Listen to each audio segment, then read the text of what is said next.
Welcome back to our final matchup of Week 10. I am Doug. This is my partner in the commish. Not like partner, but, partner in the broadcast. Almost. Yeah, no.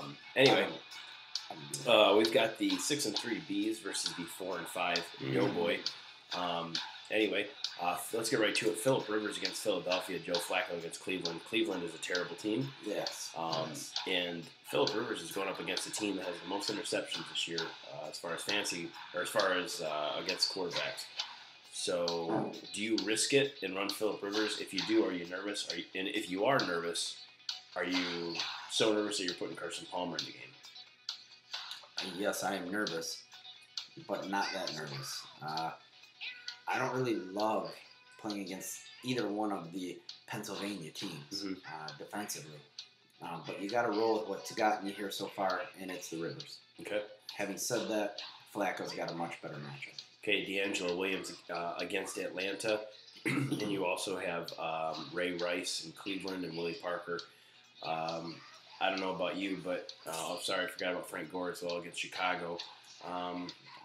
Ray Rice is going up against Cleveland, who gives up the most most fantasy points to tight end off the brain. Opposing running back. We're not all tight ends. I know, I realize that. But anyway, he's got Willie Parker in there. Do you think he should be playing LT? I mean, I know LT's questionable, but he's got to be better than Willie Parker. Willie Parker didn't even touch the ball last week. Right. But by the beginning of the walkthrough on Sunday morning for the Doughboy, LT will be in the starting lineup. All right. I love the Ray Rice matchup, but on the other side of things, we've got two very, very good running backs going up against decent defenses. Chicago's not decent anymore. They lose Urlacher, and they've just, what did they do? They gave up 80 points last week? Yeah, but a lot of the points that they gave up is going to be in the air. In the air, yes, so that's true. Got to keep that in mind. But anyway, I'm going to go with Williams and Gore in this. Me too. All right. Brandon Marshall, Ocho Cinco, and Chris Chambers. Man, imagine Chris Chambers in the lineup last week. Wow. Well, that was a big surprise, I think, to everyone. Three catches, so let's temper our expectations. Mm-hmm. It was 3 catches for Pete's sake. Yeah, that's true. But anyway, Brandon Marshall is a questionable. What do you have about that questionable? What are your sources telling you? From what I understand, he's joking around at practice, having a good time. He's not being mischievous. Mm-hmm. He's having a good time with his men friends, his teammates, and it's a really light attitude over there. He'll be fine. He'll be in the lineup. He'll be productive. All right. On the other side of things, you've got Sidney Rice, Torrey Holt, Robert Meacham. Robert Meacham, obviously a big play guy there. Sidney Rice, another big target for Brett Favre. Torrey Holt, kind of getting some love from David Garrard, but he's missing some wide receivers there with Steve Smith out of the lineup for a bye week. What do you think is going to happen here with him and the wide receivers? Not a lot. I love the Rice. I hate you. Sidney Rice is a great play this week, but I just don't think that he's the greatest play ever to get the 60 points he's going to need to bring that wide receiver average up.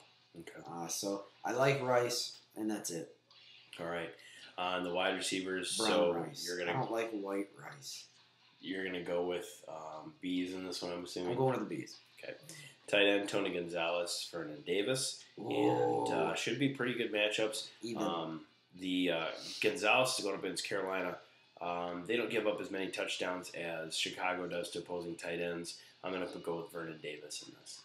I'm gonna go draw. I think that Gonzalez is a better player, but Vernon probably has a better matchup. So I'm going even. Okay, Steelers against Cincinnati, Cowboys against Green Bay. Green Bay gives up a lot of the sacks, and so you think the Cowboys will rack up enough points to even it out with what the Steelers got against Cincinnati? I don't know about that because I think that the Dallas secondary is completely way overrated. Okay. So, yes, they might get some sacks, but look for the driver, or even more importantly for some in this league, the Jennings, to finally strike it rich and go deep and kind of take some of those defensive points downwards. Okay. All right. So, who do you have with this one? It sounds like, by the way you're talking, you're probably going to roll with the Bees here. I'm going Lombardi for a second week in a row to do the sweep. Mm-hmm. And I'm looking for Lombardi to finish it up here with a Bees win. I think it'll be by a significant margin. I like what the Bees has going on, minus the QB. Mm-hmm. So I'm looking at 90-70. Okay, I too will take the Bees. I think you and I pretty much agreed on every matchup this week. I thought we had one. No, I think we went with all of them. Because you went with jockeys, I think we're all the same. So, ouch. I guess we'll have to wait and see what happens. Again, this is the Doug. This is the commish. Wish you the best of luck in your Week 10 fantasy matchups. May all your fantasy players be studs. Have a good night.